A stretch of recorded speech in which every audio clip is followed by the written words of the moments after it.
L'Hebdo CoPro, une émission présentée par Isabelle Dahan, fondatrice de monimmeuble.com, en partenariat avec Agence Étoile, la passion et le savoir-faire au service de vos projets immobiliers. Un grand bonjour à nos auditrices et auditeurs.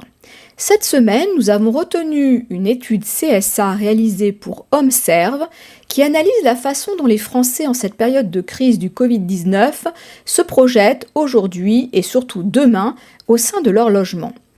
On s'aperçoit qu'en définitive, 94% des Français sont restés dans leur logement pendant le confinement. Le plus souvent, il s'agit d'ailleurs de leur résidence principale. Pourtant, ils sont 21% à ne pas aimer leur logement de confinement. Il faut dire que l'élément qui leur manque le plus est un espace extérieur pour 49%, suivi du manque de surface pour 38%. Aussi, rester confiné dans un logement dans lequel on se sent bien fait plus que jamais sens dans la crainte d'une nouvelle crise sanitaire. Quand ce n'est pas le cas, alors cela donne des envies de déménagement. Les Français ont besoin de plus d'espace et parfois de se mettre au vert. Ils ont besoin d'être plus proches de leur famille. En fait, ils se sont rendus compte qu'avec le télétravail, de nouvelles opportunités s'ouvraient à eux. Pourquoi ne pas s'éloigner de la ville s'il est possible d'exercer son métier de chez soi, cela même à la sortie de la crise ? On se rend compte en effet que le télétravail s'est fortement démocratisé, il concerne 24% des répondants et 61% pour les cadres. Le télétravail est ainsi globalement pratiqué au moins une fois par semaine par près d'un tiers des Français. Le télétravail est donc déjà installé comme une nouvelle façon d'appréhender le travail, puisque demain, 38% des actifs qui ne travaillaient pas de chez eux avant le confinement se verraient exercer leur métier de chez eux à la sortie de la crise.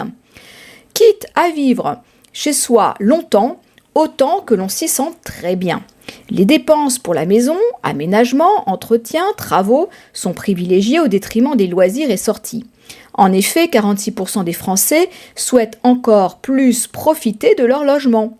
Concernant les 21% des Français qui souhaitent investir davantage, un tiers pense augmenter leur budget pour la maison entre 150 € et 299 € par mois. Le logement n'est plus qu'un simple lieu de passage, on s'éloigne peu à peu du triptyque métro, boulot, dodo. D'ailleurs, le confinement a également incité les Français à réaliser des travaux et aménagements, se réappropriant ainsi totalement leur lieu de vie. Sans aucun doute, pendant le confinement, la vie continue, avec son lot de pannes en tout genre. Les Français ont pour la plupart rencontré un problème de type canalisation bouchée, fuite d'eau ou panne d'électroménager. Ainsi, 44% d'entre eux ont fait appel à un professionnel, trouvé grâce à un site internet de dépannage. De même, 49% se disaient prêts à payer plus cher. Parmi les achats réalisés pour la maison, les achats de bricolage se hissent à la première place. Toutefois, plus de la majorité, soit 66% des Français, n'ont réalisé aucun achat pour la maison.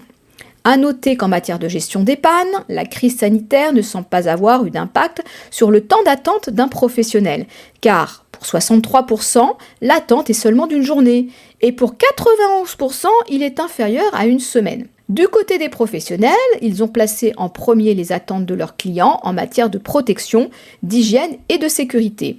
Logiquement, les normes sanitaires sont à 35%, le premier sujet évoqué comme une modification pérenne de leur travail. Pourtant, l'aspect humain est celui qui a impacté le plus les métiers du dépannage de proximité. Il est certain que l'enjeu principal est de pouvoir relancer l'activité après la crise. Il faudra certainement un subtil dosage entre réassurance, confiance et normes sanitaires pour que tous ces métiers de proximité retrouvent leur équilibre. Rendez-vous lundi prochain pour notre chronique Hebdo CoPro. D'ici là, soyez vigilants et continuez de nous suivre sur monimmeuble.com. L'Hebdo CoPro, une émission présentée par Isabelle Dahan, fondatrice de monimmeuble.com, en partenariat avec Agence Étoile, la passion et le savoir-faire au service de vos projets immobiliers.